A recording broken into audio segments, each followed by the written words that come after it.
Tullahi wa barakatuhu na Uganda kulamusa kera nga nkubuuza kwagaliza amakya amalungi mwenna abatwogesa amasa tuwadde amatu okuba nti mwekumira Quest TV masanyukira nnyo okuba nti nno mubeera okuba nti mutuwa amanyi mutuzaamu essuubi n'amanyi okuba nti tubaweereza naffe tuba nga tugamba katunoonye ebigenda okuba nti banyumira okuba nti muwulirako n'okuba nti mumanya neebaza mwenna bekumira Quest TV bali ku YouTube bali ku Twitter bali ku Facebook mbeebaza nammwe mwenna bantu bange bannamutungo Luzira Kirombe Butabika Mbuya mwenna mbasiima okuba nti n'omungu wetalike omwana wammwe era nga nembayo okuba nti sijja kuba nti mbasajja kuba nti nkola kyemunsobola okuba nti nange nsitula ekintu kyaffe kibe nga kyogerwako nti oyo ewaffe era nga lunaku lwakubiri from the sharp talk nkundimu mpona Tamale yatuuse dda wali mu nnyumba adoninze suit eya black omusajja leero anyumye mu ka black era n'abanga ayakayakanye omutabani w'omugenzi Yowaana Mirundi mama mone mama nebaze sala zonsindikira n'obaka bonna mufuna era asamukama kunkumire tugenda tubaguza amasuuti munjagala ya Mirundi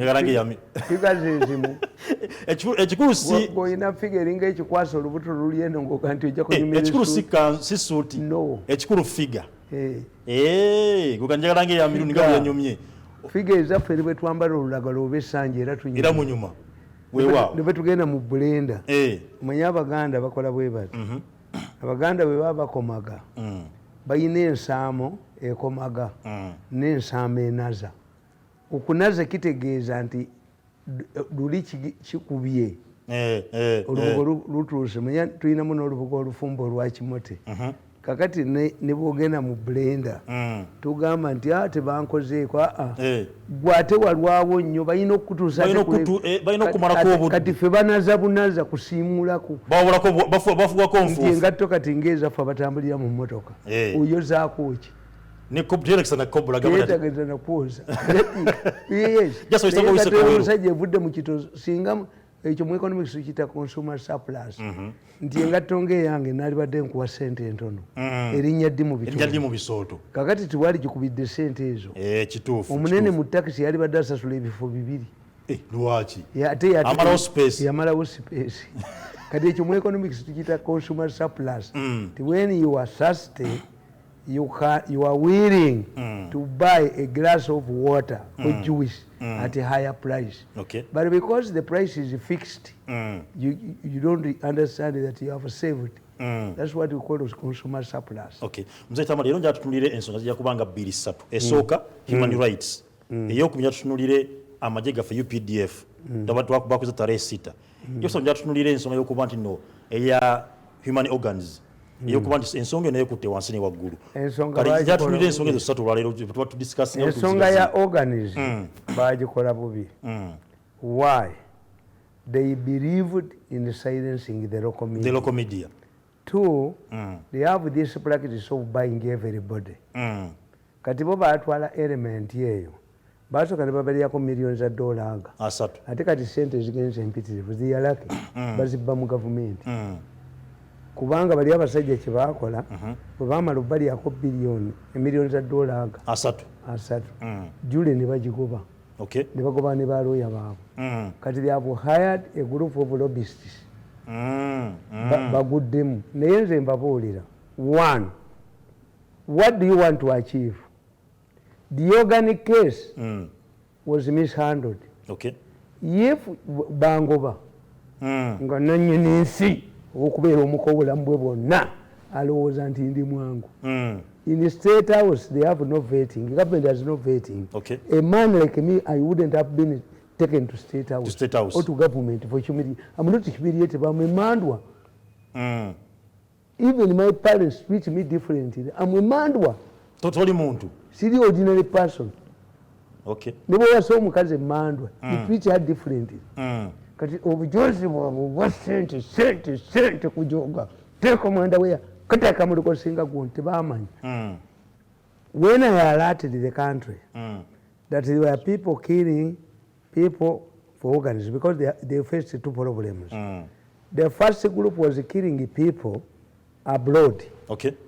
Nga company nakalima companies abanne zonna libasigaze ezaabwe monopolism empuuta yaabwe ennyama yaabwe amata gaabwe buli kimu kiba kyabwe otoda bwe mugijjawo mulete premier because these people don't lack business acumenship. Balina kubeera gwe ng'oli muwendo weyo the slave and master relationship, a hunting dog and master. Tibamanyanga konti omuntu you compete. Yep. And they are commission agents. Uliya sente kuduka. Nemubba gundi, nemubba layer, nemujibamu millions of dollars. Bina, Museveni byalesi. We talk about women. We wouldn't be talking about women because Museveni created an alternative. That we buy out. Nenga abazibba banupu, babe.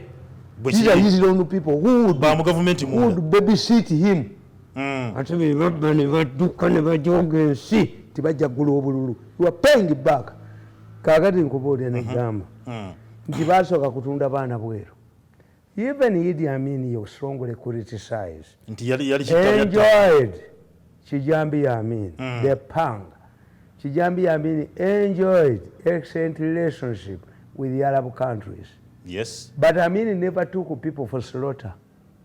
What the slaves? Amin was accused of cannibalism, but was never accused of exporting Ugandans for sale. For sale. True. That's one. Kati bajja ne bakola amakampuni gaabwe. They have been investigated from Libya, South Africa, Tanzania, Malawi, Kenya. To tell you how dangerous this thing is. Okay. Kakati bano olwokuba balina groups z'ababbi ezitakolagana. What they after telling people for slaughter in Arab countries, the Tumwebaze is created a local branch. Tumwebaze najiberamu n'omusajja Amulami. They recruited local doctors abo Wawiya, Baweyomba, this Namatovu Vichitovu, and the others. Boba akoleranga wano. Killing people in hospitals. Okay. I told you that a prominent Professor Kanyerezi. In fact, if I can play Kanyerezi's tape, I just press a button here. When I was watching their meeting, and somebody said, this must be done by specialized people in the special forces. Why? Mirundi cannot handle even his telephone. But I can just put a button here. You can't even handle your telephone. Your phone. You see bali bampita musiru. Okay.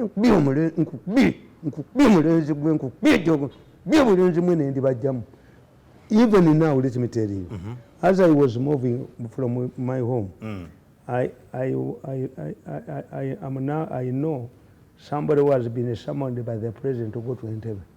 Walogo bayise liti anti nakubye ka tape. Okay. Naddide ka tape nga bapolotingira Muhoozi nembaka Buchalinga nenkamuweereza Muhoozi. I don't know him. I've never talked to one. Neyido chokera nyo tulabanga ku Muhoozi. Neyangate era ababbi bajja singa ni mubbi singamba lya. Many people come take us to Muhoozi. Gabaga batole wa Muhoozi. Simumanyi. Kalade nkugamba. Mwebaze. Bo bakwata omusajja Amulani. Bo they established a tent here. A gond. A branch here. A branch here. Nga Lugazi. Kidu mujita mutia Kirudu. Kirudu. Mzeta abantu bafange Kirudu. Yes. Ngabuli agende Kidunga mulaita. Kirudu. Lugazi. Masakade Maganda. Gindi. In Eastern Uganda there is a leading politician and these wrangles in the Anglican church as to who should be bishop in Teso is connected with this. Bus zibayitanga traffic zagwanga being lashed. Okay. Nebadira many companies brought here border companies for lending. Chimanyi bali bamaze to calculate when you have so many borders they knock each other. There was a specialized department ward in Munago. In Munago, for border to extract the organs. Are you sure? Even state council operations okwata batembe organs. Even this human rights you are talking about, where they deceived the president, ntikandiko nalimba president n'abayiso nti bagenda kucha ekibuga. Some of the boys are missing because of organ extraction. Tamale, let me tell you. What are you trying to say? Abantu bonna abavuka, abantu bonna abazze babula nga bakwatibwa. Organs. Yes. Let me tell you. Nabanja, I've talked to Nabanja because I knew Nabanja. The Prime Minister. Nabanja invited me to her constituency. Okay. when togikwatako gikwateko. I helped the government nanyini nsi lwabogo nanyini nsi ne batula kati mwebaze kana kanyina obutu ne bagamba temumuwa sente. But I'm popular. True. I traverse the whole country kujikwatako yes. Because the moment you announce that Mirundi has arrived in the area, boss come. Opposition nabachi. Unabona bajja. Nabanja has been taking me to a constituency. Okay. Ngatanabera nachi. Nganabera na prime minister. Prime minister. So nabanja tuku bitu Bunyoro. Okay. To explain. Mujikwateko obate mujikwateko. Bate bajikwatako. Kakati nabanja kyatategeera ako katumwebaze kagendayo. Tuliko nsayiri nga bamutegedde nti akola ki. Kubanze bagenda okuteesa mbambalaba. Obo balaba. Era Nabanja made a mistake before Museveni.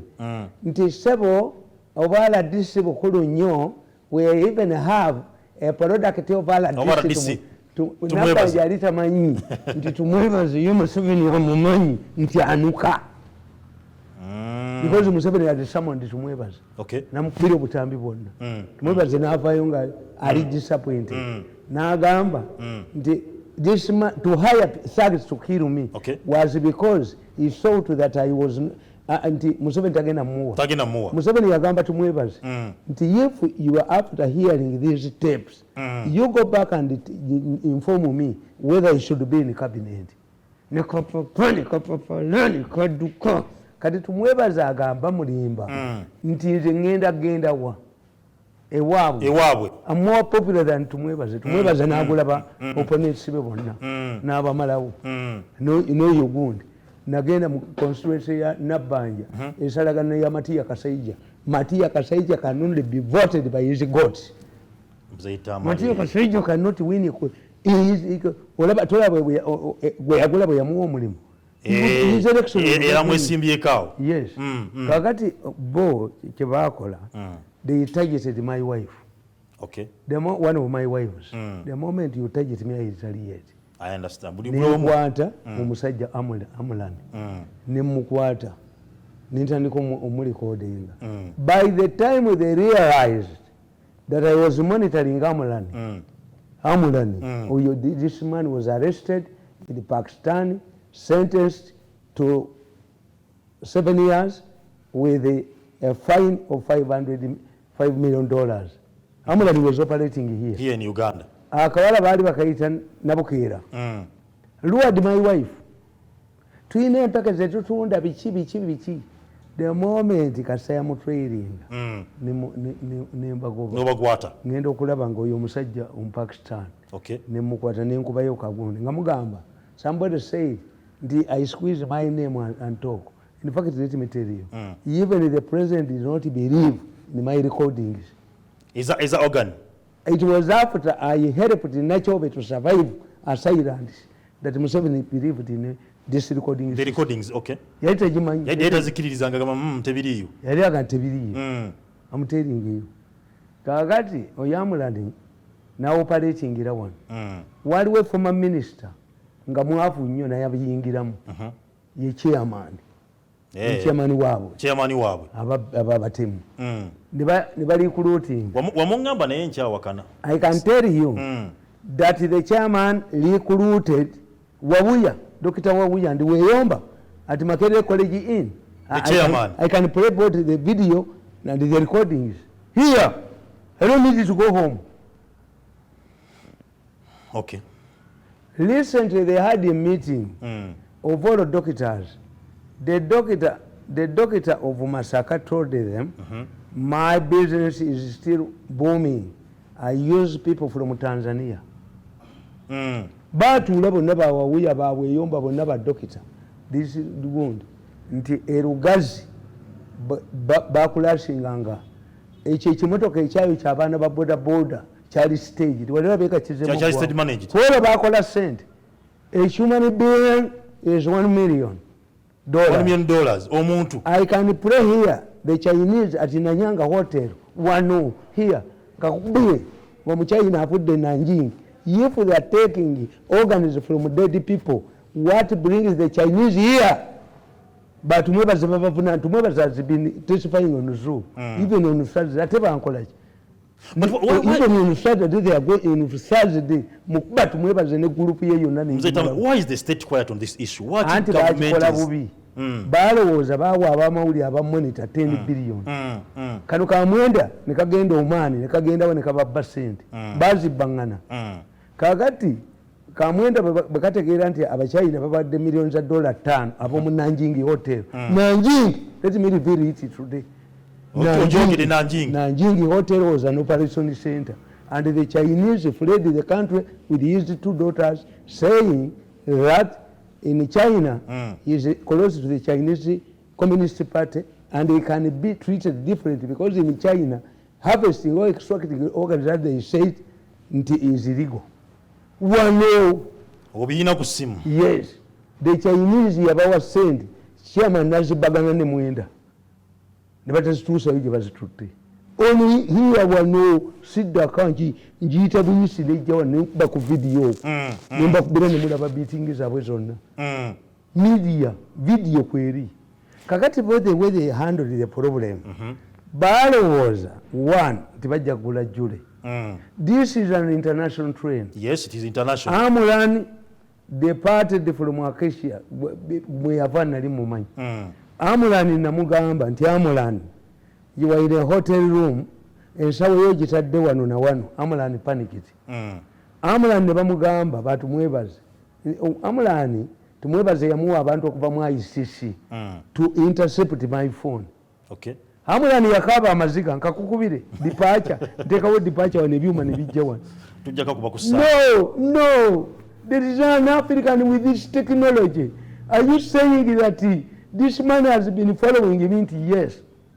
Tumwebaze sent 2 younger people to Amulani with the chairman nga bamutwalidde gundi bamuletedde ki bamutwalidde intercepting gadget n'ekirema abasajja abo tebalina byama bagenda ku America ku Chinese embassy ne babakolera zoom Abamerika ne bagiyingiramu bagikuba emirundi egi ati embassy the Chinese ambassador in Uganda yali yagibadde zoom mwogera mutya ku zoom yaliko abantu 45 naye ng'omu bw'aba ayogera ku ssente azikiza banne n'ayogera ne bw'ayagala ne basekerera Museveni bw'akake kalina saketi ntono kyagwa emirundi 3 nga nze mbalaba. Some of these people went as far as buying necklaces. They have necklaces when somebody speaks, wants to speak like a man, and when he's a woman, he changes. I am a necklace. Kagula send $1 million. Nga voice Kagula China. Babu yina. One of Uganda. Hey. They have necklaces that change somebody's voice. That's why when I play my tapes, except you must understand. Ngake nakubye gulu.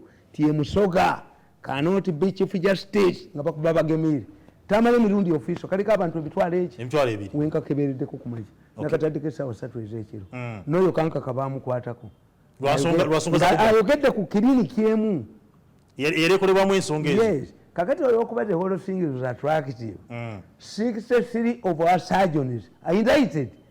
Wawuya and Weyomba were detained in Hague. Where is Wawuya and Weyomba? Where is Namaganda in Masaka? Namaganda in Masaka was in charge of Masaka. Masaka hospital was starved. Ngataina ambulance seinachi. Ngazili Kitovu. Their center.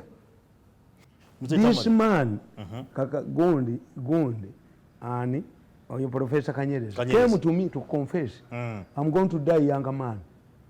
I was dragged into this business.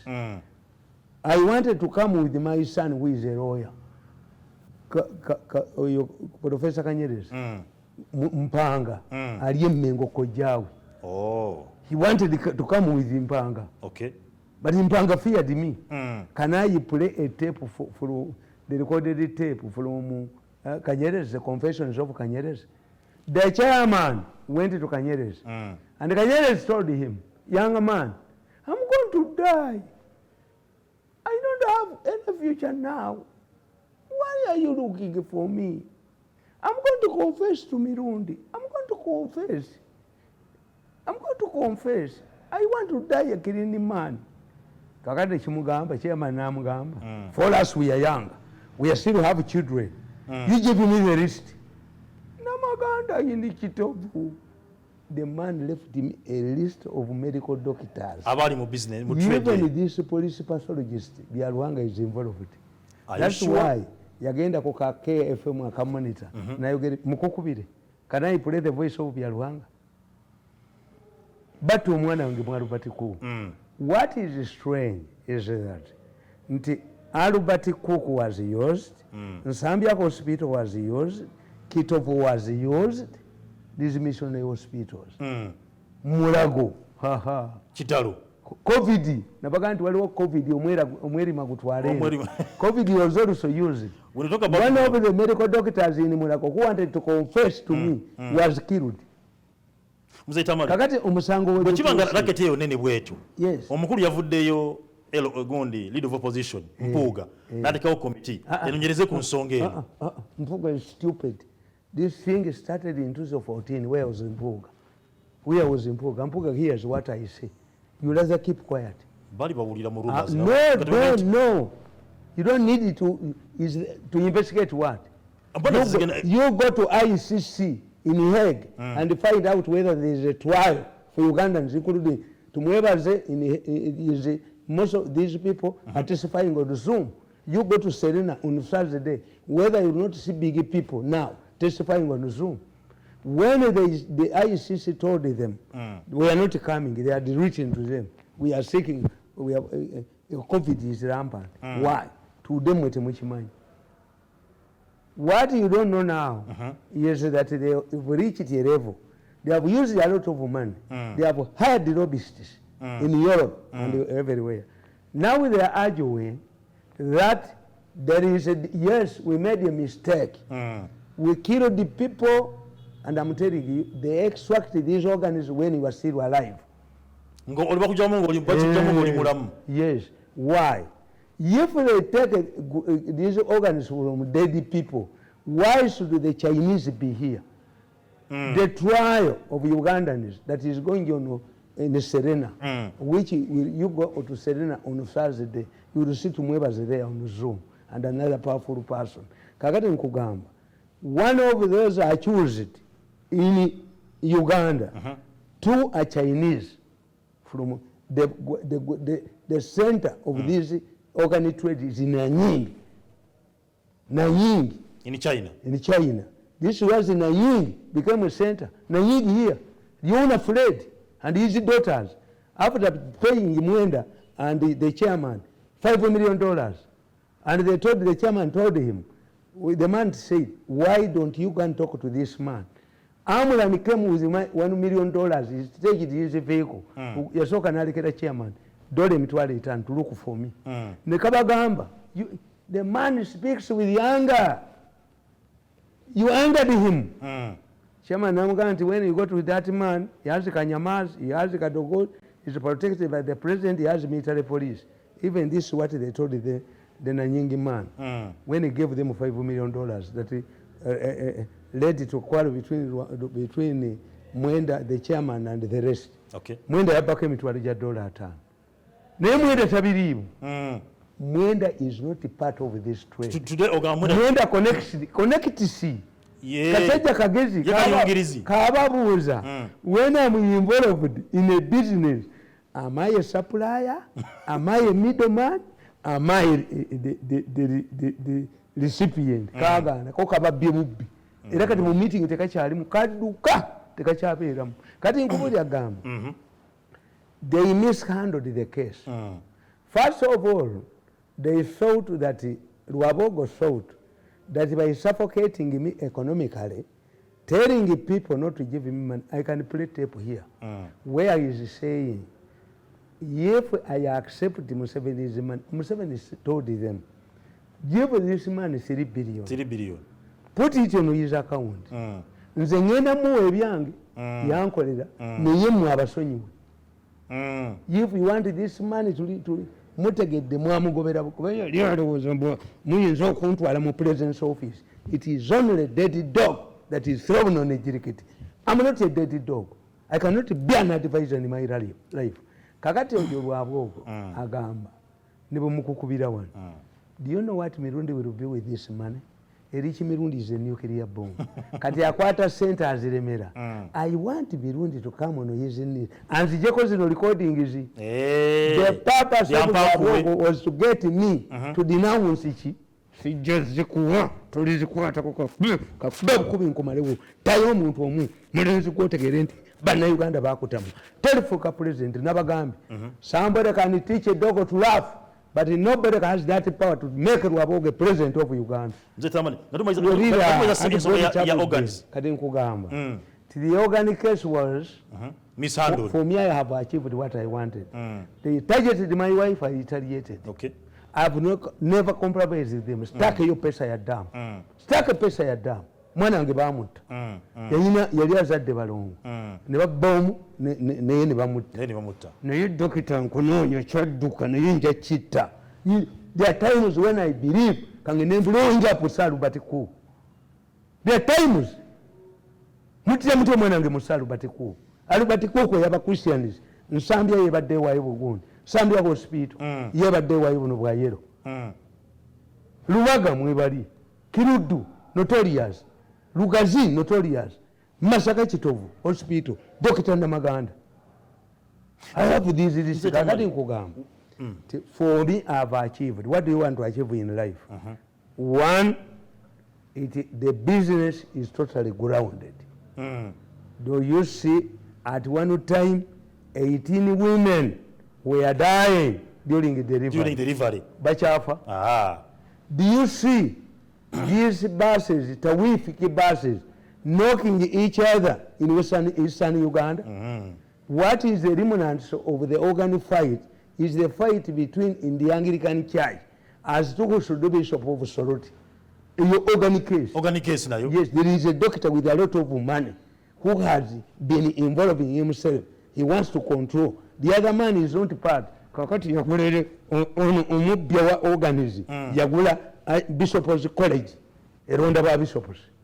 And two, this man who is being ngabamujawu batagala afuge. They calculated it. He's young. By the time all of the sitting bishops, Kulok 75, he is still young. Rubiana Archbishop. Ntagali came with his luggage. Ntagadi to come to become Archbishop of the Anglican Church. Yajano mugugo gwebibi. Moja Yesu anagusura achale myo gusura.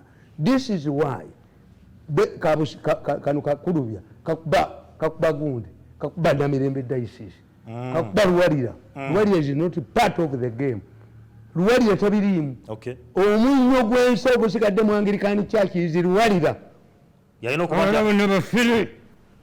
bafere bufere batunda ttaka bakola batyane bevuga kasowulya omulabirizi w'emukono yasibye mukabaka mukaba omusaayi ku lwa kabaka. Why don't you take it as an initiative? Ettaka ly'abantu lyotunze mukono lyenkana ki?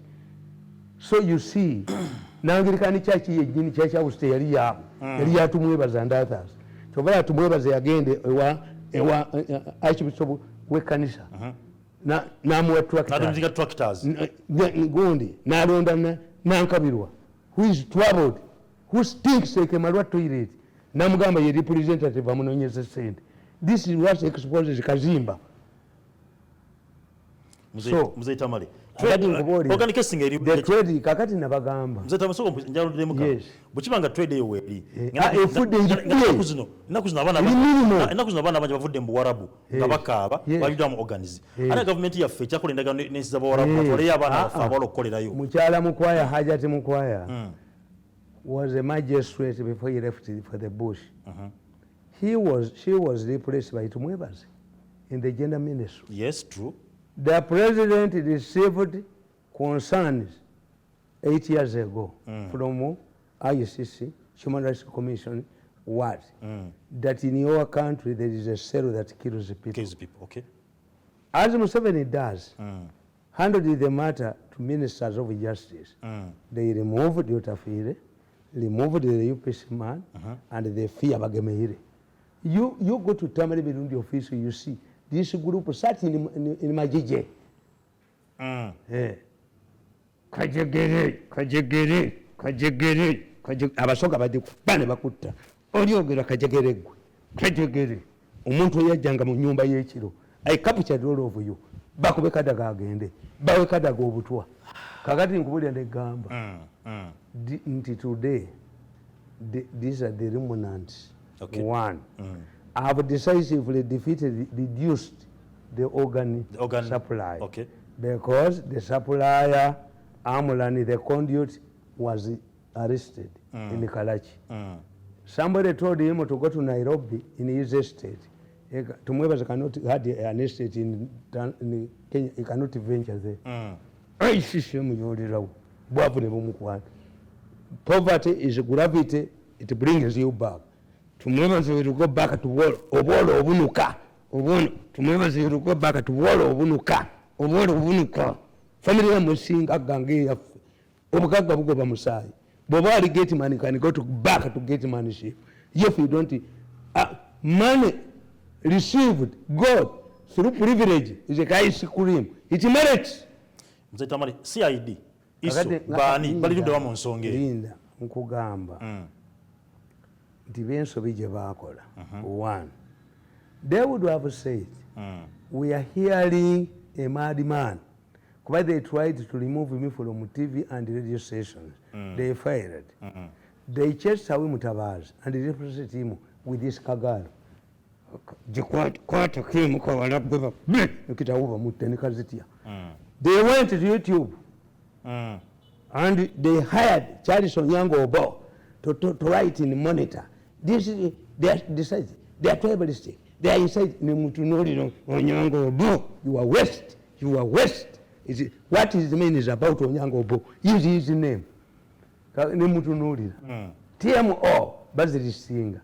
But what they didn't know, that I had been elevated to an international whistleblower. My vehicles are monitored by satellite. Okay. What I told these people that because of my background in the traditional religion, I am not going to Hague to testify against you. Name percent.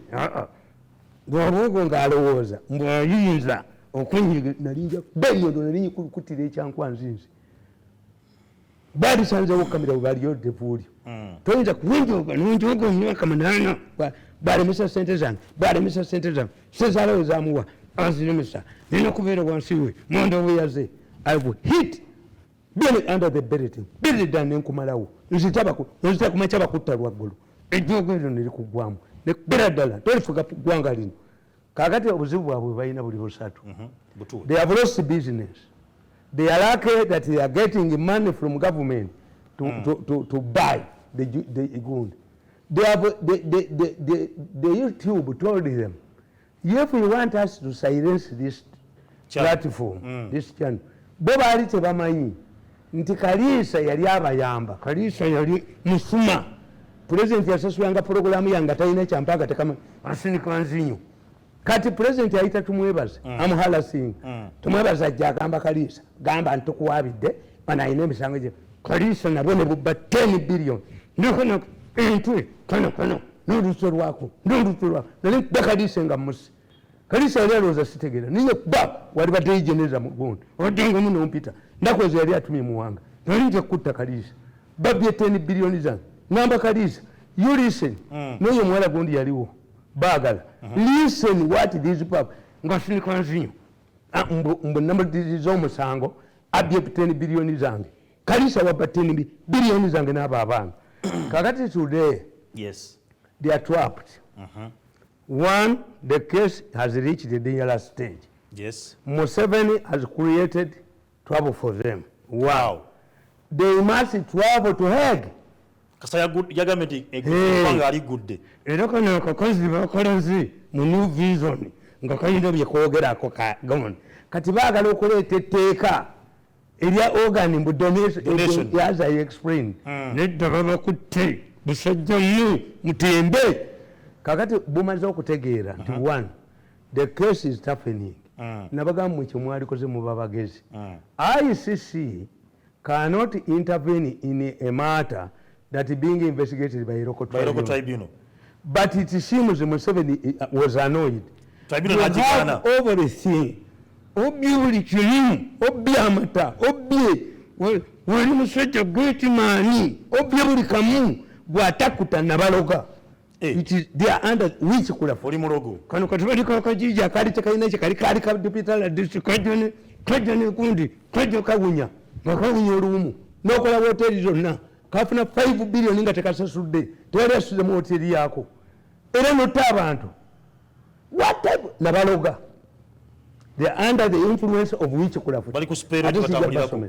kakati kyebakozeho kimanyi after realizing muhozi teyabiriimu nabagamba tinalaba abasajja abo nga batudde mu nanjingi ne bagamba tugende tulimbe muhozi ne sale nti omanyi omupakistani yalimba ne profesa nti a researcher as the pharmacist as what nti bakola research kakati profesa n'abiddukamu mangu n'ayita gundi era ako akasajja kamulani kaali kamugamba oli musajja mulwadde mukadde gende Nairobi nkujjanjabi the professor naawe you know the professor professor has a lot of admiration about me he says we made a mistake of sending this man away very intelligent professor yabagamba mu 2014 have observed that man talikolaganako namu he does not bend an inch he does not forget once you assault my integrity bane nkumala with don't money who do have rejected the 3 billion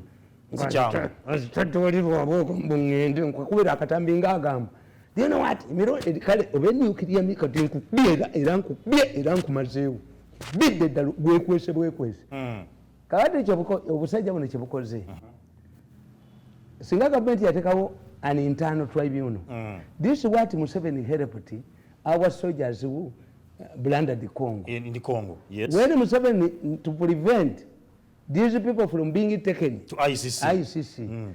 Museveni created an internal tribunal headed by a muzungu.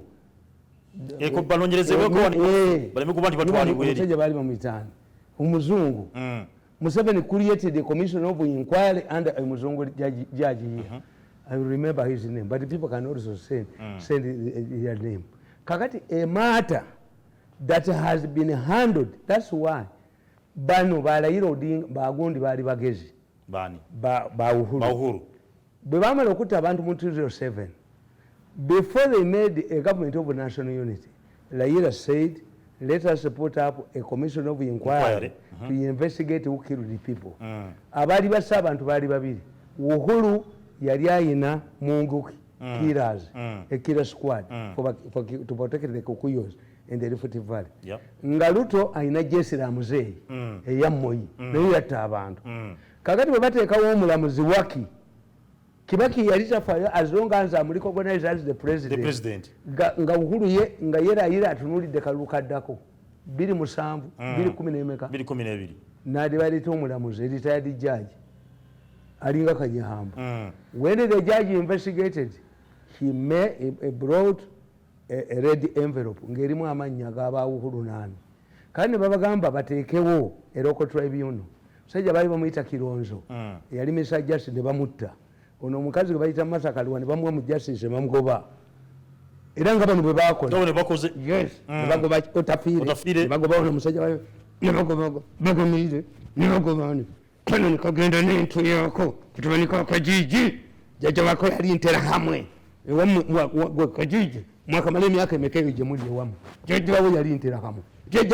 kamu kasajja gwe wali ngulidde abantu banzite jjajjawo yali ntera kamu kakati nga bwe bakola wano eri bwe bakola they followed a local tribunal but for the Kenyans baafuna omukisa why the Kenyans Uhuru got a chance which these people don't have the Uhurus the chance they got was that it is a tradition in the American tradition nekwetuli abantu bankubira kakati a president of the United States who was not born in the United States in his last term get a chance of visiting his home country kakati bafuna ekizibu Obama has to visit Kenya. Otherwise he will visit Kenya as a former president.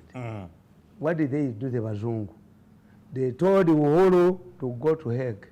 Uhuru surrendered the president and went to Hague. Humiliated himself. And he said, this does not relate concern the Kenyan government Yes. and the Kenyans. This is my personal obligation. Nsonga yange nganze. Yes, I did it myself and let me go. Okay. Nagenda. Okay. All of the photographs, international photographs, flash around the world because as an indictee, Uhuru could not receive Obama at the airport. Era impulutizo bajerekerani Ruto tebajijanga nawo. Yeah. But they are using it to shape the next election. The next election. That's why in Kenya there is no violence. Election violence is at minimum. Bakolako. This is what these Americans want to do to the 2027 elections. Okay. Yes. Okay. Mujisepinga mutia.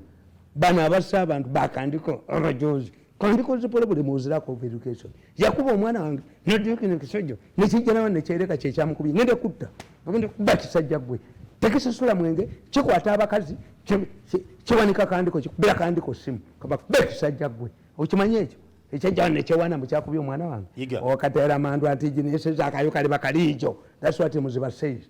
When you humiliate a mandwa, once the mandwa rises up, then you face the challenges. That's what I've taught with these people.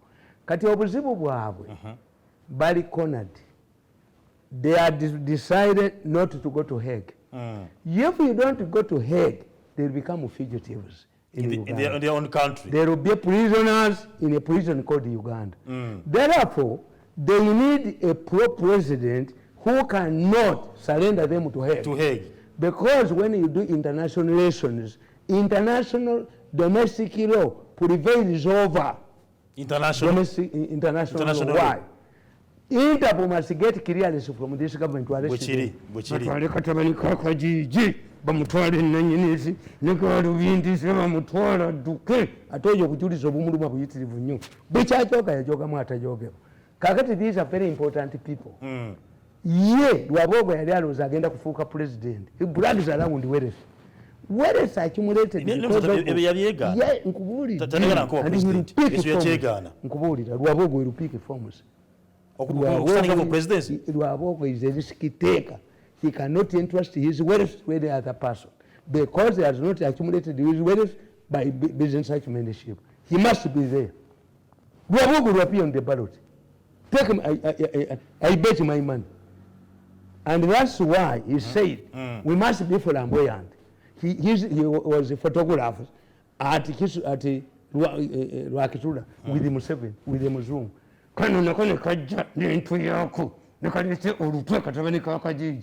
The photographs were appeared in the newspaper at the same time.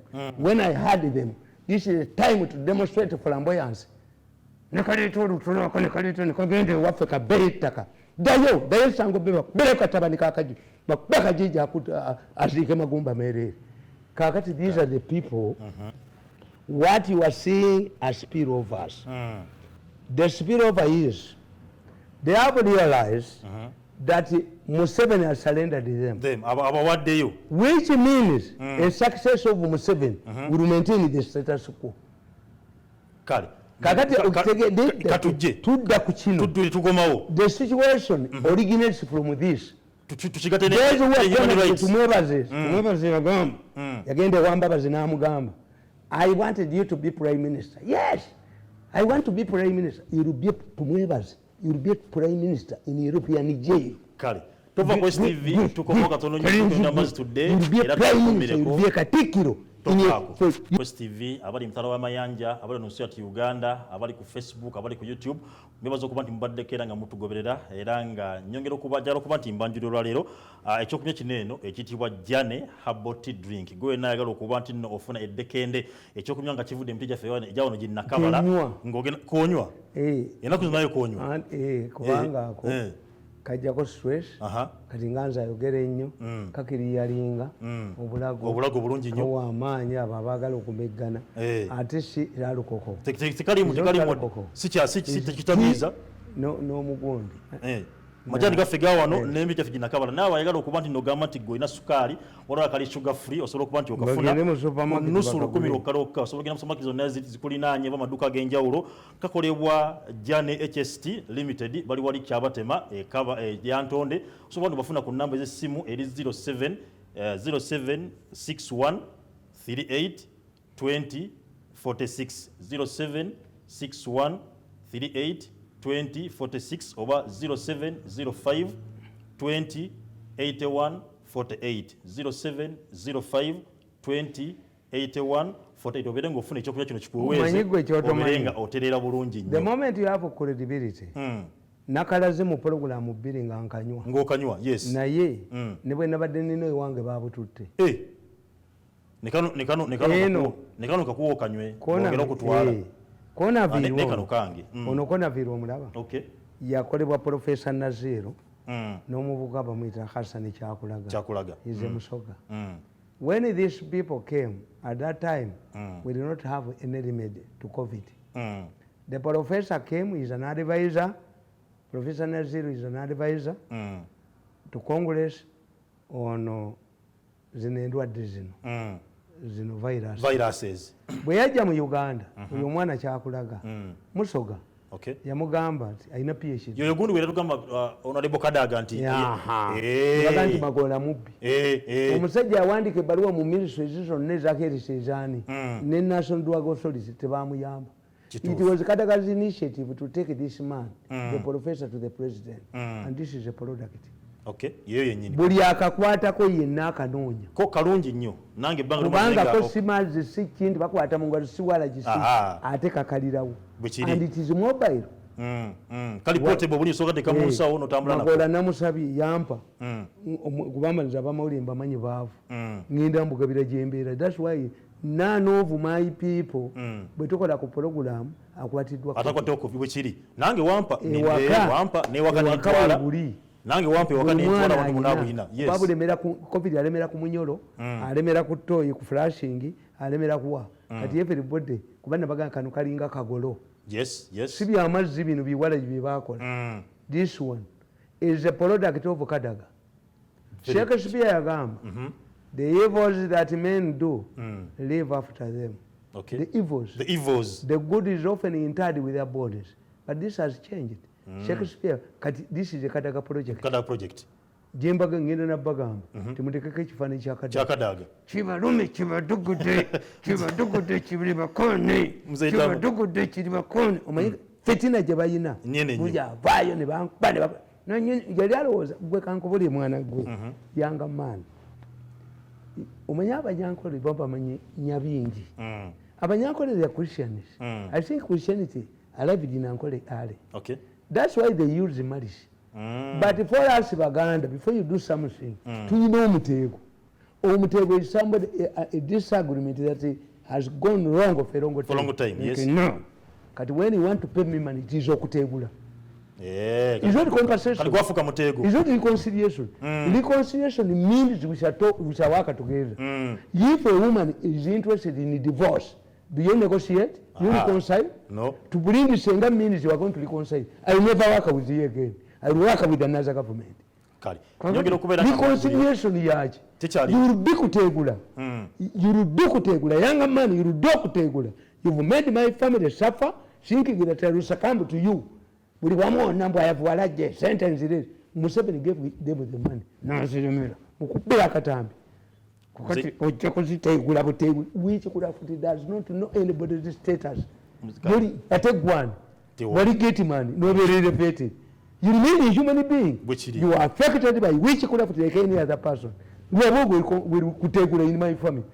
This man namugamba akoka kabushenga nikaga bukabushenga onkuye myezi mukaga nomfuna mwamba bugo gonde tebamugobye kulubya yabadageze wasale kumwegayire test it buli yansonga mu olugalo yenna taliwo okatera mandu anti engineer seze akayoka libakalijo that's the muziba warning nzaitamanga tugenda ku nsonga you have to pay uri kutegula nga tugenda ku nsonga ya human rights wabogo yangobera billion years nazitwala naleta omukwano gw'eddolo nayongeramu ne sente emboni bagitwala kasasiro navumye nazala we nabawe manga nfuluma nalinka kutte Museveni nayibira n'okwemira ngakusenka bakukisenge nekalinda wansi ku madala nkakubenka ne kadduka kasobola okujjayo omuntu kati tebakakuba entu eyo ne bajasa buli eyankuba yenna aweddewo no reconciliation ku nsi mu kabuli ne mu ggulu ne muggulu tujja kulwana n'emizimu gyaffe girwane mu Kabuli. No reconciliation kutegula, you kutegula,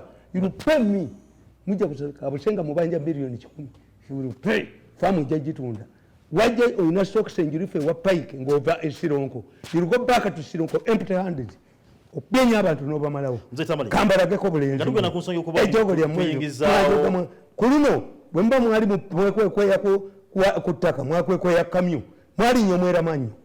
Kulino lwabogo wali nyomwera manyu. Kill me in the morning. They kill you in the afternoon. In the afternoon you are dead. Your project yonna jikuba. Business serera mwezi bamazeeko. Buli kintu kyonna nkikubye n'enkimalawo. And no reconciliation. Kale. I will never work with you. Tugende ku nsonga ya torture ne human rights. Yes. EU yavuddeyo nebange gamba nti gwanga abange EU n'Amerika. And let me tell you. All of these things are useless. This is intended how are they useless? This is intended to implicate Muhoozi. I explained to you. Tamale bakuba abantu tortured. Wait. Abantu batulugunyisa. I explained to you. I explained it to you that having been cornered, they are looking for a successor who does not have Museveni's blessings. This is what you have failed to understand. This is a battle over succession. These Europeans are being dragged in because of their confusion and lack of knowledge as usual. These are people who want to make money in Europe. I don't take them seriously. You don't take this seriously. What are you doing? Yes, I've torn the newspaper apart. Let me tell you. Are we going through a drizzle or a storm? You Europeans, the European merchants, the merchants from Venice, you tell us, look at the history of Uganda. You see human rights and security lapses. If you lose one man as if he's a prince, I know, I've gone through it, but I don't lose my head. Why is it that this man who claims that he was tortured on the instructions of Muhoozi has received this type of publicity? And he does not say that I ever had Muhoozi. He might be playing a game. This man is playing a game with his colleagues. The Europeans don't know how these Africans make a katemba. Omwana oyo muyina kuliko dizinja mukuba ng'atudde n'abo banne bapulaningira Muhoozi. Omukulu Kyagulanyi yavudde n'alaga nti Kakwenza yamugambye okutunya kabada mutulugunya oda zabadde ziveeno yati nkugambye allegations me when I catch them what is the evidence? How come that the person who has received much publicity as if something is new, as if somebody, even those who crucified Jesus did not get the same condemnation, the Europeans as scavengers? Did we get a single peacekeeper when we were going through Tamale? Did America or Europe send here troops to destroy Jamin? We are helped by a fellow African, nearly the Julians, who did not have the resources available to the British. I mean, embarrassed the British by declaring himself conqueror of the British Empire. What did the British say? The first person to host Idi Amin after his bloody coup was Queen Elizabeth. The second, in Britain. Britain maintained a training team in Uganda to train operators alongside North Korea, and I hear them talking about the disagreement with North Korea. The British worked here. The British Advanced Training Team worked here with the North Korean commandos to train people who are killing people in Irwero. Even when Andrew, there was a man called Andrew Cohen, somebody, in the State Department, he raised the issues. The British said, give military a chance. Uganda needs an experienced hand. Margaret Thatcher. The British should lie like an envelope. We remember 4 of us were 60. Every time Kampala was going to be stormed, these people could converge at the American High Commission and to fly out of Uganda. only to come back as scavengers when peace prevails. Mzee Tamale, tugize wano locally. Abana bali mutulugunyizi. Let me tell you. Mzee Tamale. Abana bali makomera. How old are you? I'm 36. Don't answer. You are fit to be my grandson. Let me explain to you. I said, is it a drizzle or is it a storm or a drizzle? Enkuba erimu n'okubwatuka etonya bikokyo oba is a drizzle. It is a drizzle. Why? You are talking about one man. No, but in the past, not one man. Mzee Tamale si one man. Waliwo omusajja yavudeyo wekasese eyakwatibwa. Abana bali makomera. Mention them before I give you an example. There are so many. So far, those who have come, and I'm not condemning because I've suffered. Yes. If I cut it over, I was planning to blow myself in the young ones. Because it has made my family suffer. I know how suffering means. I saw you. By the time you were getting man, I was a serious journalist in Uganda. And Mzee Tamale, tocheno yabadde mu ggwanga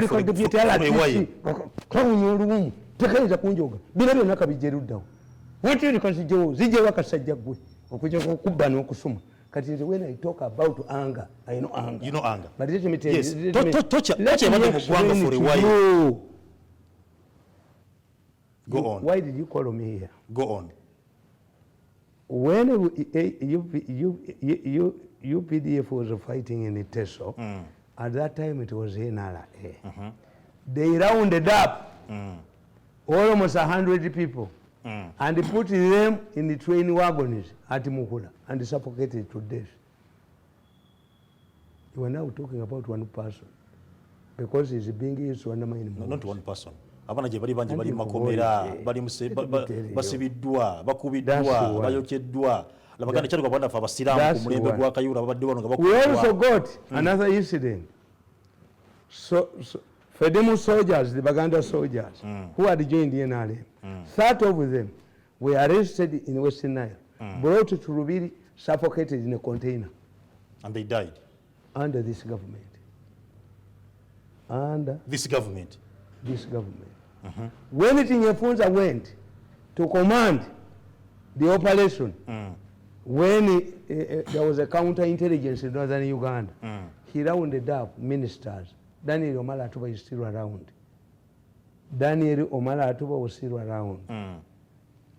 They said that this man, Tinyefunza, was cleaning his t-shirt at the balcony, ordering the soldiers to beat the suspects.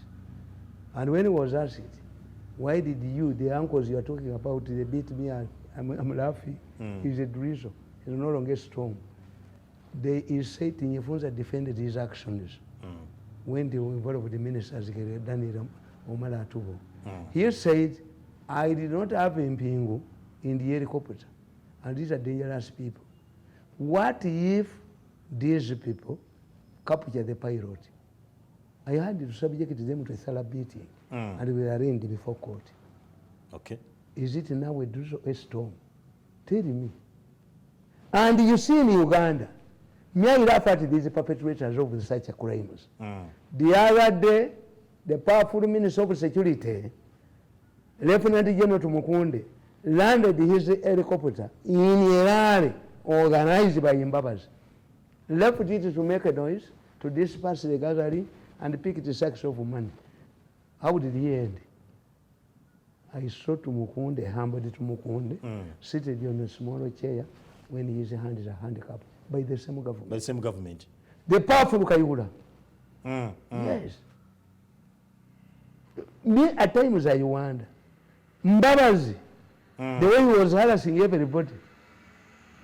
Mbabazi was harassing everybody. But I saw Mbabazi at the NRM Delegates Conference when he lost the secretary job. Do you know how they treated him? They told his driver to park the car far away. Mbabazi was in the shed at the VIP table. When Mbabazi came out, he was used to the same diplomatic arrangement.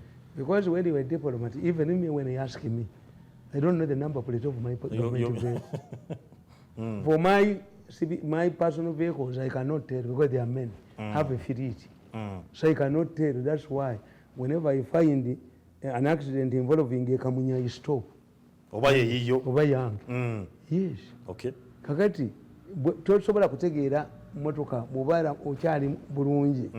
The important example I gave you knocking canoes when it is powerful in the wreck. Kakati Mbabazi bamugamba Vice President agenze talina kifo kati naye motoka ye bagikoze eki bagikwatidde. Mbabazi remained standing in the kidala in the tent.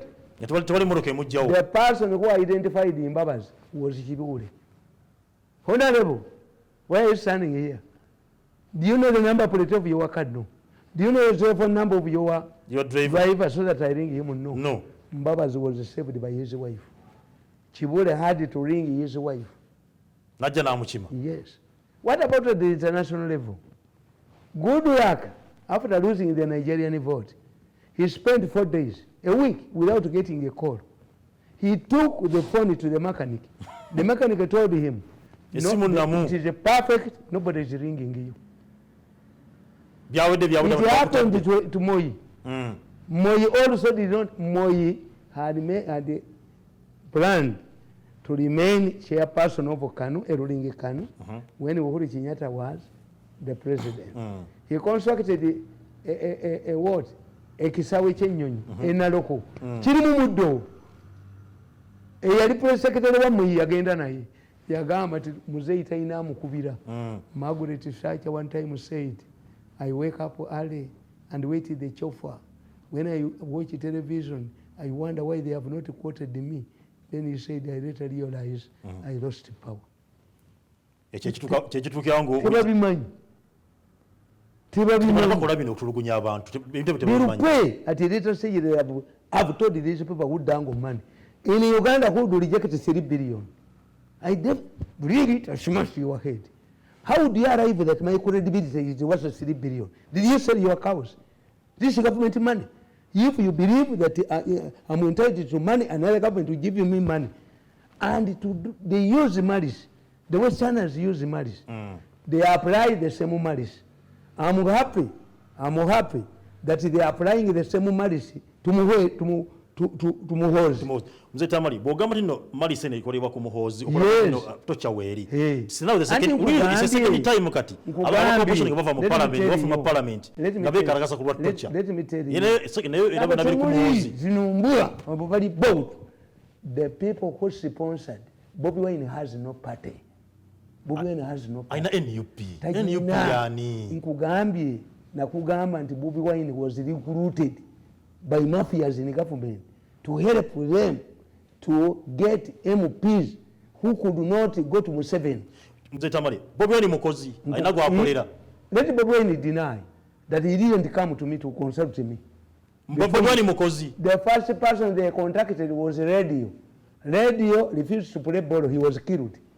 Era mama wa radio yankubira esimu. Okufa kwa radio kuva ku ekyo. Ne bagende wagundi wa Baby Cool. Baby Cool came to me. Ne muga Baby Cool. You have a veteran politician father. 2, goyina kiwatule. Tolinga bakusasira. Don't spoil kiwatule. Politics is temporary. These people use you and dump you and go away. That's what exactly I told Bobi Wine. Bana abasajja bajja kweyambisa bakusuulewo. Bobi Wine is lucky. Why? Immediately these people recruited him. He was recruited by Amsterdam, the recruiting office of Side A. That's why he has created trouble for them. But Bamuse, Iranga Bobi Wine, you don't go to Kayunga. They are going to assassinate you. Essentially, I talk to Bobi Wine. Guchita ate. Gusogera na iye besi. Besi is a double deal. I don't talk to him, but I admire him. The best candidate to rule this country in normal circumstances would be Mugisha Muntu. But because of your nature of politics, you don't understand this man. He's not Mugisha Muntu has never abused Museveni. As the commander of the army for 9 years, he is highly disciplined. He did not steal a coin. That's why Mugisha Muntu is a pauper. At one time, Mugisha Muntu was competing with the Besigye. He did not have money to buy beers and sodas. What did Mugisha Muntu do? He bought pineapples, cut them into pieces. That was his campaign. Mugisha Muntu has no money. And he was highly disciplined.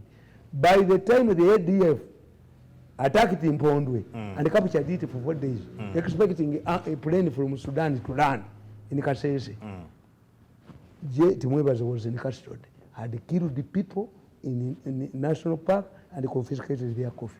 Mugisha Muntu put him inside. Never Muzajja. They bought Umayindi Mugisha Muntu Okumukuba. Ballet and Gatozama Jezo Rudorum, who brought it. The moment uniform is to come. How can the Westerner who is taller go to those Korea to buy it? Echo. All of this. This is the torture we have been having. But for you, ask Mayega. Mayega was tortured. Beaten up. Numbers says she lost her womanhood. When? Did she receive the same treatment? Did Mayega receive the same publicity? They are according to this man. Who has not been tortured? Yes. Yes. Who has not been tortured? Who has the misfortune of landing in the hands? Because I'm telling you, after chasing away with the Banyampi, the battle is inside the palace. They're fighting Muhoozi. Why? In order Museveni to choose a successor, he must be credible. Credible, okay. But if the people see that we are tired of Museveni, therefore we cannot extend Museveni's administration by proxy. This is what happened to Uhuru Kenyatta. Anybody we would anoint would fail. Because they had designed a slogan. Kila kitu kinawezekana kwa Kenya bila Moi. Even those who were serving Moi's ministers, whenever they closed, they were welcomed. Okay. The whole thing was reduced to who? To Moi. To Moi. Kakati chibagalo kula. No shibani wafe buli chimuka Museveni. Atefe abamukolera yatugoba. Sizo kudana nube mulikola mutia. Mbonena akachiko bakateekawo nina kubeera wansi wa muntu. I have to be hunting a dog. I have my brain. If you want me to do a job, to give me my gun. Umulenzi oyo kulira omulaba bwe lwaboko wali ngantema kubanga yanjoga nnyo ajoze nnyo famire yaffe agikabiza mbu tulina okubeera wansi we alina okutusupportinga money irupe. The Baganda have a saying, if you force a prisoner to run faster, even you the police know what, then you must run faster. You will run faster as force me to run faster. Ejogo lirimu gwa mutwe ejogo litajja kufuga gwanga, and you must accept to face a hostile. Tuli mulabako mu government etali yasezaalawo nga bamujimbi ejogo limuweddemu. Kakati nze nkubuulira nti bino byabwe. As I told you, these exhumed bodies are intended to tell the international community that people kill each other to get human organs. Why don't you legalize it? But the question is, who tells you that their human organs are dumped in septic tank? Ekitegeeza group yemu. Kakati strategies bakugamba. You say there is a demand for human organs. No, tulina kumala kuba mwe. Tumwebe tulina okubana n'obwoteri bwo babutunde. Kasajja gwe n'entwe yono. Nunu yenyini ne galubindize ne chairman batunde ebyammwe. Let us deal with this case first, so that we think about the law. Because we shall not torpedo the law. No. Bano basooke basibwe emyaka 2 tumwebeze gyebakeko ehege emyaka 28 oba abeere fugitive oba mubba oba batunda obuntu bwe asasula abaana be yatta olwo tuleke tulowooze ku ki ne kati baagala mu kabineti bakakireeta emirundi esatu. Olwo etteekano lye baagala okuleeta eriforcinga forcefully nga wogawo embeera yonna yonna nga tulina okwegemesa by force. Pandemic yonna you see, if a man has an oversized organ and every woman rejects him, if you bring a law, let us say he's a prince, do they marry him by force? Or should we undergo an operation to reduce the size? That's where Africans are, pity Africans. First find out why these people are refusing to be vaccinated. Okay. First ask why the baby is rejecting your breast milk. Maybe you are dirty. Maybe you stink. So the Africans force. Africans should stop thinking in a forceful yes. Let me tell you, even if you force everybody to listen to UBC, they will refuse. Yes. You don't say, don't force. In fact, if you force me, let me say, if you change the venue of where we have this program without prior information, I will not enter. Why are you changing? Why are we changing? Why didn't you tell me? Never know. About force. Persuasion. Museveni does 90% of his work through persuasion. Persuasion. Bumugana. That's a good leader. Persuasion. Kakati nkugamba kana akatabo nakawandika. I analyze everybody who wants to overthrow Museveni. That's why I've ended up getting nothing. Because there is an umbilical cord between those who want to overthrow Museveni and Museveni is Museveni. Okay. So you end up, I don't work for the opposition. I work for Ugandans. I analyze Zimbabwe's. Opportunity, you see Ugandans? I analyze Zimbabwe's into Agenda Kuba Museveni. I analyzed him. Okay. I analyzed Zimbabwe's, Nimubabulida, Nimbaganti, Mbabazi, Agenda Kuba Museveni. Kakati banu NRM webagikubidde wali awo temanyi propaganda. These things happen in America. There was a time when BBC broadcast photos of the British soldiers torturing people in Iraq. The commander, the equivalent, the British equivalent of your army commander came up and said, these are my soldiers. I can identify them with their uniform. We are going to punish them. But the Mirundis of Britain sat and said, what do you get by recognizing, accepting that these are British soldiers? You see these Europeans, when they go back, and Americans, like when you go back to your barracks, they make a procession in the city to get more recruitment. Batandika okuba kubeeranda ne bakuba amayinja amajja agakumbanga bagakuba amayinja anger because of the photos. What did the British government do? They said they started with the BBC manager and said the photos were computer manipulated. He resigned to protect the British Army. What about USA? When a smart bomb hit a bunker that was supposed to where Saddam was hiding, and he ended up killing women and children. Saddam trapped them, the Americans, because he knows the psychology of these Europeans and Americans. They don't want to see corpses of children and women. Okay. Yes. Okay. The war was turning against the Bush. What did they do? They called the spin doctors. Where he was,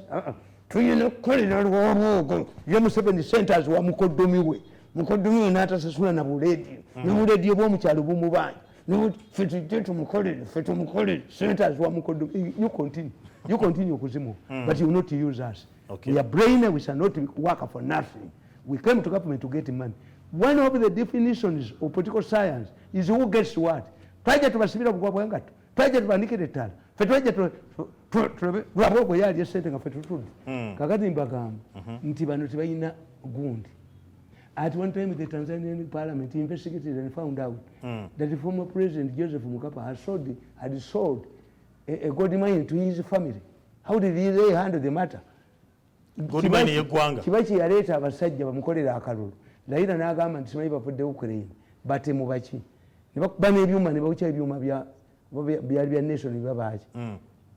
But the Kenyans get spin doctors. At one time, Ali Shahab killed a battalion of Kenyan soldiers. They mined the area and the reinforcement could not come easily. Their commander, the equivalent of your commander, General Mwasis, told the Kenyans, if we want to know the impact of the attack, you compare the breast that he hit Ufundi building and multiply it by 3. When these people went to Westgate and they said, the newspapers reported, that the Kenyan soldiers routed Westgate and went to Purudingi Bufera. The then commander of the Kenyan army, General Karanja, said, retract the story. Retract it. Okay. But here, their problem is that they lack spindle doctors because the battle is inside the palace. And we are spectators. Hiring. If you want me to do a job, hire me. But coming back to kill me, no. Okay. In fact, the government, the Museveni that I supported for 8 years ago was powerful. This one, akuze. Hey. Wagira ngaliye kati yali wamanyi okusinga kuono. Yanti order. Order. Order. An old man is generous. That's what they tell us. That a country benefits from a president at old age. At old age. A younger Nyerere could not accept the Humanity Party. A younger Kawunda could not have accepted to be defeated by Chiruba. Okay. No. Kali. Kakati nkubuulira ne gamba nti nababuulira ne mbagamba nti abeena ali tebalina media. Okay. Having worked with them 14 years, I looked at their wiki points. They are lucky that I didn't go to the opposition. If I had joined the opposition, they would feel it. A jogger you sit up between the paddocks. Not to go and to jog, but you cannot play around with the brain of fellow. Nakugam. In my area submission, I pointed out that many NRM supporters wrongly think that the opposition is dominating the airwaves. The reasons for this are many and include the following. Number one, no false propaganda. NRM does not believe in perpetuating false hoodoo propaganda. These only appeal to emotions, but NRM believes in intellectual engagement that appeal to logic. For example, when NRM sticks on pro-people policies like a universal primary education, UPE, and universal secondary education, USE, as well as prosperity for all, immunization, and many others, these are realities on the ground that only require perfection. If NRM were to engage in the type of propaganda conducted by the opposition, it would require colossal sums of money. Therefore, thereby affect these very poor people mass programs. Tebafulumya sente oluzikwataziwa mukodomi we yabeera wano nadira basituugizi n'abateekayo bano mugundi mwena ali mu secretariat lwobooko nalido lwobooko n'akwata kaliisa lwobooko n'akwata all the money in propaganda. Okay. Bibazekwatira. But they were lucky nti balina people's policies nga zeeyogerera zokka. The way in Luwero was progressing on this was an automatic plane. Okay. Kati mu byonna byetaaga defense. Bira okwogerera nnyo. Another house. This time kakati abaganda baga nti agafumye abaganda bagabejjereza taba. Baba tebamanyi kusenya manyi basenya bwe bati. You must now repaint the building. Kubanga they are suffering from political inertia. When a system overstays in power, we call it political inertia. And they have no capacity to reinvent it. Okay. When you are fighting, do you get the time to realize that your house is cracking? No. Yes. Number 2. Unique history. Ugandans have gone through unique situations usually compared to the life of a divorcee. At independence, we had the Kabaka, the Kayu Peace Alliance, which did not last. Mutesa II, in his own book, The Discretion of My Kingdom, states that after the independence ceremonies, Obote did not get time to meet him again, had just used Uganda as a ladder to become Prime Minister. In 1969, Obote declared a single-party state, effectively banning all other political parties, like the opposition Democratic Party. He was deposed by Idi Amin, was removed by Idi Amin. He himself, kakati all this time, tubadde tulina generation ejjukira ebyayita okubonaabona kwe tubaddemu kubadde kufuuza bino ebikolebwa drizzle. You are now saying, hey, can this happen in Museveni's government? Museveni would say, in my family, if a needle disappeared, Mama Fenga, Tulujinonya. How can a human being disappear in a cupboard? Never told you about the ones. Yakolakone statement. That's what I could have counted.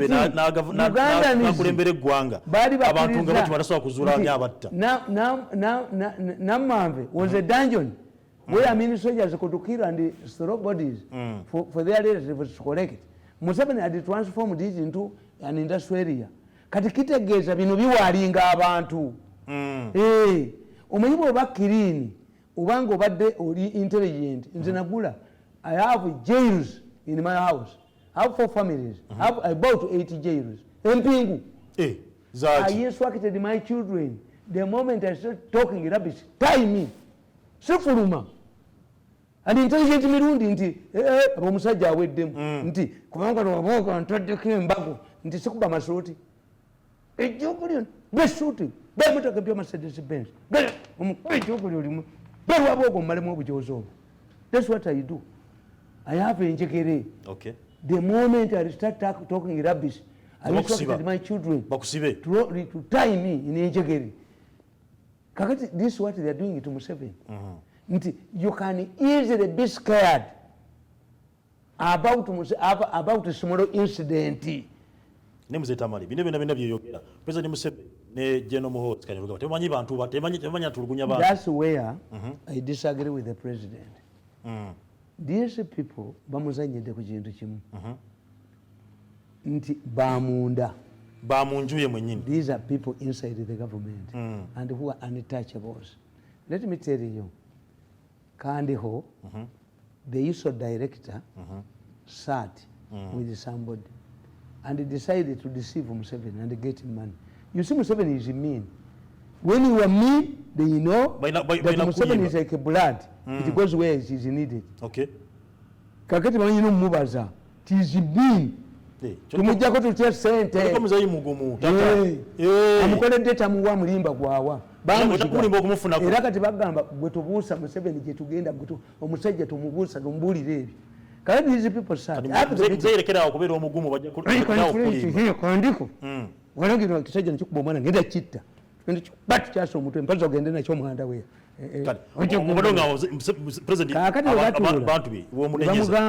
Bagamba nti let us deceive Museveni that Nubu wants to ban the city. Museveni panicked. He does not panic, but he took a concern. Arrest, preempt them, arrest them, put them in a campus. Bakola birala. Bakuba migo, bakuba masasi. Maje, omuli Muhoozi. Boge baali banoonya. Okay. How come that the photos coming from torture chambers find their way to the international community? And somebody conducts himself as a savior. When you hear Lwabogo, njaba kubira katambi ka Lwabogo. When you see soldiers patrolling the city, then it means the government has collapsed. Why do you torture people? Lwabogo is a reformist. I played a tape where he accuses these people. Don't that is Muhoozi. That's my brother. Katikitegeeza babamanyi. Babamanyi. What have they done? Babwe. Let me tell you. Zake and Bobby Wine were in Western Nile. And the president says there was an attempt on his life. A tractor was tinga. Bobby Wine, what brought the problems of Bobby Wine? Bobby Wine was hiding in a syringe, in a building, but he was ringing, making calls. That's how he was traced. Okay. Kakati, driver wa Bobby Wine, and what other people don't know. When the president promised Njuba's family that he was going to support their daughter, which did not materialize, because they found out that in the case of a by-election, the person who has been removed by parliament, by court, if he is not removed because of lack of academic papers, he goes back. Kati omwana wa Njuba yali tasobola kukola ki? Kudda.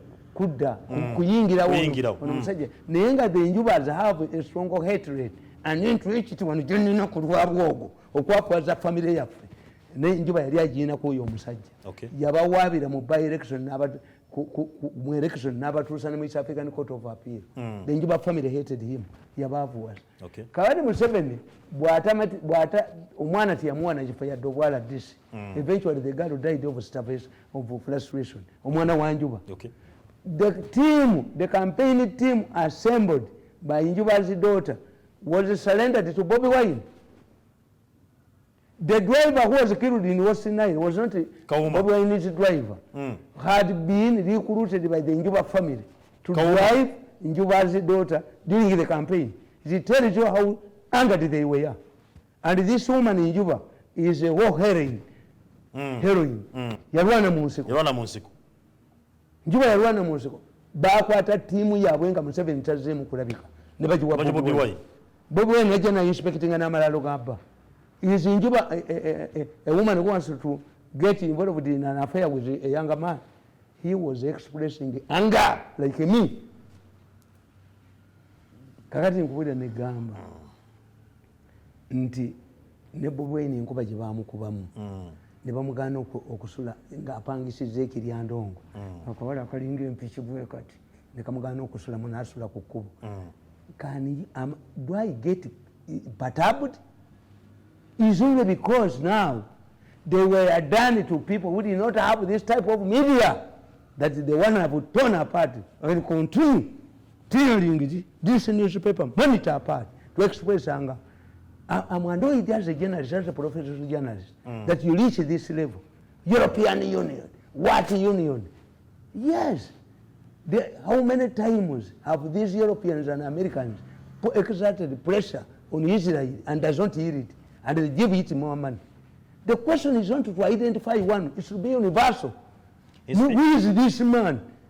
Look at Abashaija, how many wives does he have? Principal Kyagulanyi yavuddeyo n'asaba Western world balekera okufaaninga mujimu yaabwe kubanga sente zibagiwa okugifaaninga ezikozesa kutokyalinga bannayuganda. Let this man, you see the Baganda have a good proverb. The already Baganda were wise. It's only people like Mpuga and sometimes they are a mixture. The problem in Buganda is a nationality. We are not a tribe. We are a mixture. A mixture. Yes. That's why you see conflicts. You at times you use a wrong apparatus to solve an experiment. Muganda. We are a nationality. Not a tribe. We are not tribes.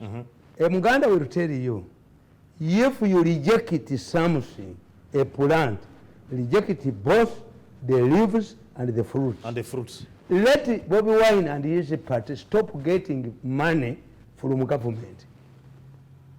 What kiki otegeeza? Inezine za iPod ziveewo ne sitting ziveewo. This is money. Parliament tebadde nga bafumbe tebaddamu okuyingira. Muslim like you. When you reject roasted pork, you also reject boiled pork. Yes. You also reject sausage pork. Then I give my hand this to Bobi Wine.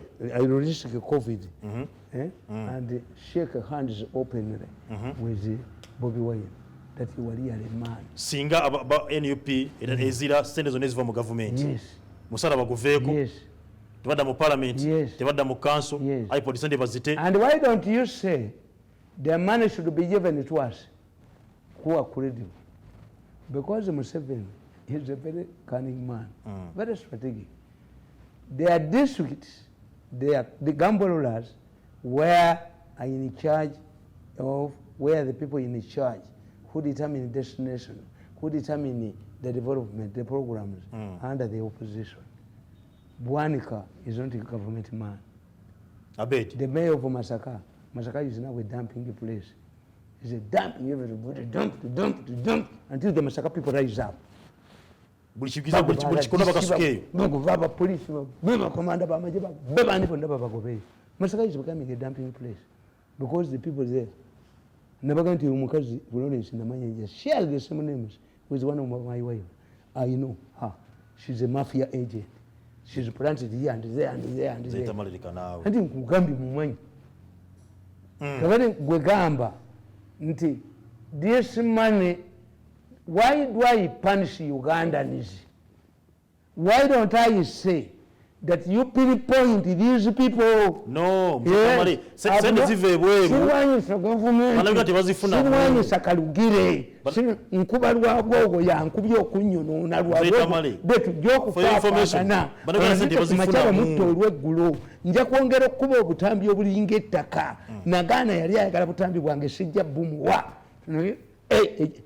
presidential project yonje pamyemu tayinza kujjayo mutwe tukuba butambi nadduka mzee Tamale sende zogerwako ezivuye ebyo boneka tituzifuna why do you operate sende zigula mundu zigula tear gas atatulugunya abantu. No, let me tell you who manufactures this tear gas, and let me tell you that's where you make it wrong.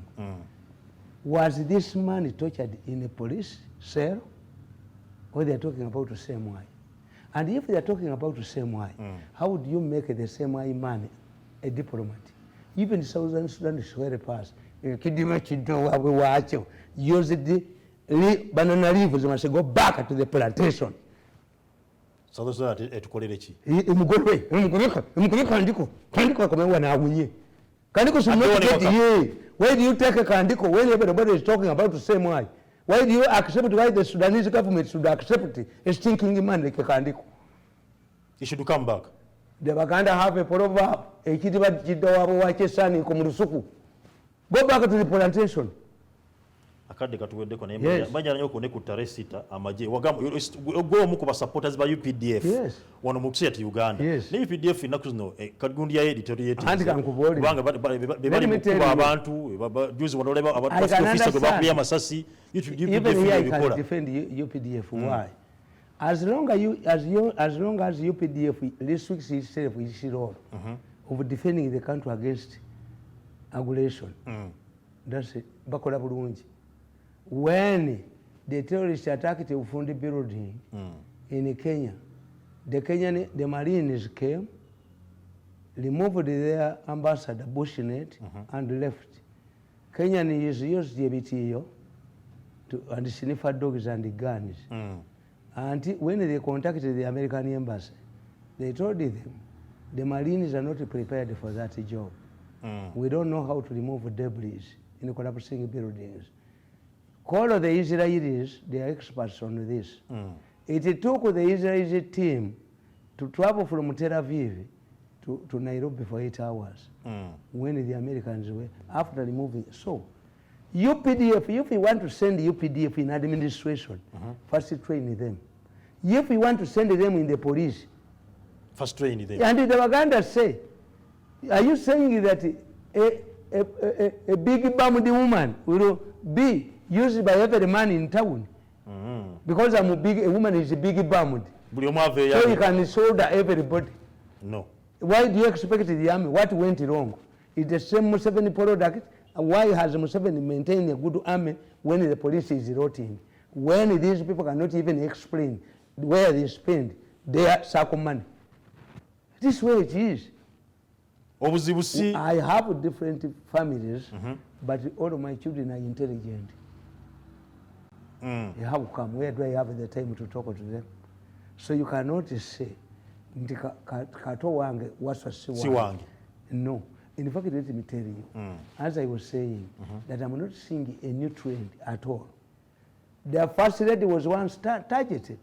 Kabushenga Ilizi Amuche opinion polls used to make polls where the first lady was leading her husband, and the Kadaga next, and Mbabazi on 3%. Who was behind this? It was Mbabazi. Influence these ones so that Museveni concentrates on these ones and you go through. We use it in taxi business. We leave the Manda lorry to go and we squeeze and we bypass the road block. At one time, the Auditor General, who is given billions, do you know what the Auditor General said in his report? No. The First Lady traveled to Israel 80 times a week. Mwanga does no geography.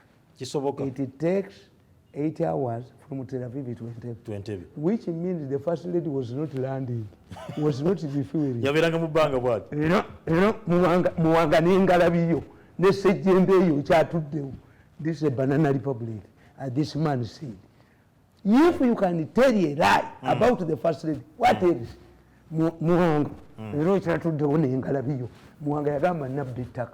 I sold land. I bought land. Walibbawa. Ninjitunda millions of dollars. Walibbawa. Kajja kulize bako nalupo. Nibagende wa president nalu. Your son has stolen land. I said he has stolen it. I've stolen Omuchoma, you have stolen the cows. Don't talk about me again. I grabbed the land and sold it. $2 million. They thought I was a primitive man from Karagala. Did I come to light for you? To pour water for you while you are eating? To stand as an askari watching you because you should eat properly? Gandhi bring salt. Gandhi bring a visa. This is not what we came for. Politics is a mutual partnership.